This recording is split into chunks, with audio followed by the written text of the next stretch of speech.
Hi, this is John. I wanted to share an experience we had with a basement wall repair here at my parents' house. This is a poured wall foundation, and what we had a problem with was the wall was actually buckling in the middle here, getting pushed in from the outside in the middle of the wall here. So that was worst. The worst case was in the middle here where the wall was pushed in about 3 inches at the top.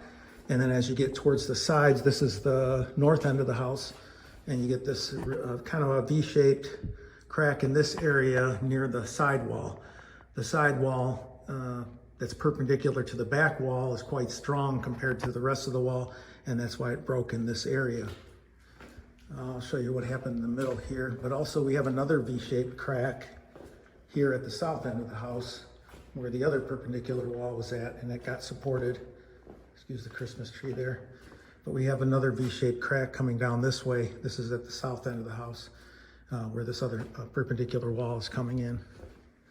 What happened in the middle of the wall here, my dad had built a little subwall that separated the two halves of the basement, similar to this closet over here.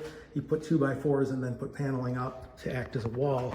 And he had a single 2x4 at the top that was kind of wedged between the fireplace here and across and over to the foundation wall over here. And it was just a horizontal 2x4 mounted up there to give himself something to attach the plywood to.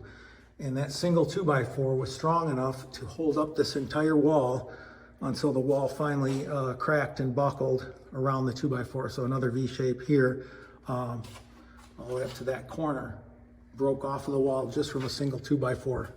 You wouldn't think a 2x4 could be that strong, but that's what happened there.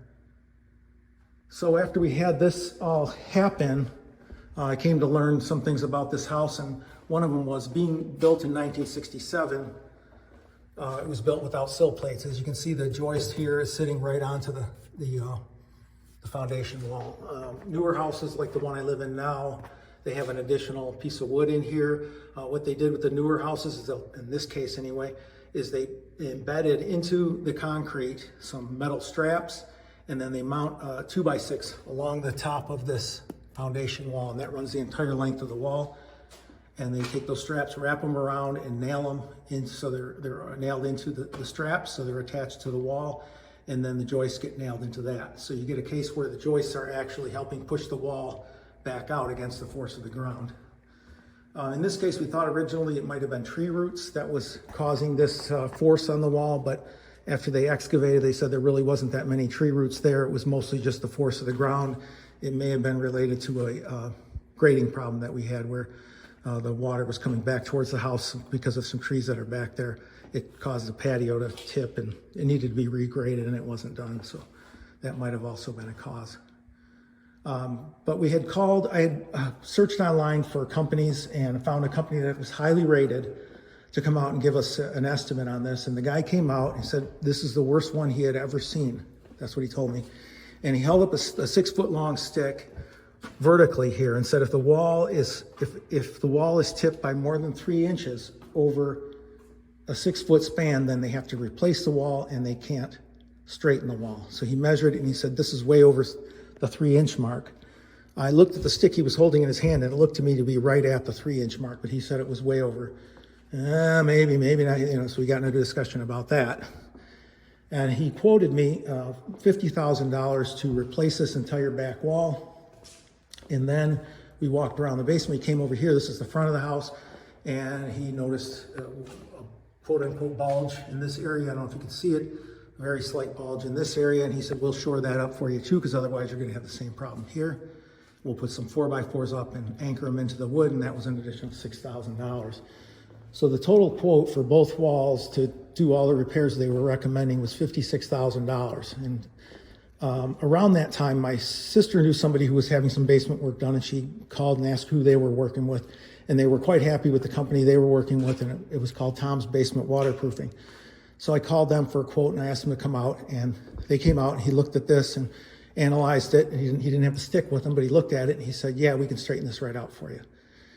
And so I let him talk for a little while. I didn't want to come right out and say it, but I had to eventually ask him, are you sure you don't need to replace this wall? And he said, oh no, I've seen a lot worse than this. He says, as a matter of fact, We're working on a house right now. It's a lot worse than this, and we're not going to replace that wall either. We're going to straighten it. He told me they had been in business for 27 years, and they had never replaced the wall. They had only straightened walls. And so I said, okay. It was a definite sense of relief that the cost was going to be a lot less than I expected. So I brought him over to the front of the house here, and I showed him the bulge. He looked at that, and he said, you don't need to do anything with this, because that was just a bulge that's in the form. Concrete doesn't really bulge, it just cracks. So if there's really a bulge here, you'd see a big ugly crack in the middle. That's just from when the wall was poured. The forms get warped. They're made out of plywood. They're supported by 2x4s, and in between the 2x4s, the plywood forms can warp, and you get these what appears to be bulges. But if you looked at that the day after it was poured, it would look exactly the same. So you don't need to do anything with that. And they quoted us a total of $20,000 to do what the other company was going to charge us $56,000 to do. So naturally, I was relieved by the cost of that. And what you're looking at here is the work that Tom's Basement Waterproofing did. They came in, they dug out the concrete around the bottom of each one of these beams, and they're not spaced evenly. I'm sure there's some logic to that. But at the bottom of each beam, they dug out the concrete, and they poured new concrete down there. And at the top of each beam, they put in something like a crib type thing that supports the beam and prevents the wall from coming inward. So they did a great job for us. This was done about 5 years ago, and we've never had any problems with it. So if you have a similar condition, I'd like to hear about it, if this is a common experience that people have. And just let me know, because the recommendation here is always get a second opinion, a second quote, because in this case it paid off for us pretty well. So thanks for watching.